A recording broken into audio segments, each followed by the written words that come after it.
Di masa pandemi COVID-19, warung dan kafe yang buka diharuskan menerapkan protokol kesehatan. Aturan umum seperti masker, menjaga jarak, dan mencuci tangan pakai sabun menjadi hal mutlak. Menekan penyebaran COVID-19, Cafe Martris di Makassar memberlakukan aturan umum penggunaan masker, menjaga jarak, dan mencuci tangan bagi para pengunjung.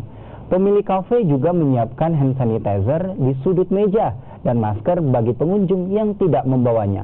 Menariknya, kafe ini juga menyajikan suasana alam buatan untuk melengkapi interiornya. Sofa dan meja mengitari pohon yang tumbuh di tengah serta memanfaatkan halaman dengan tetap mempertahankan pepohonan untuk menghadirkan suasana alam.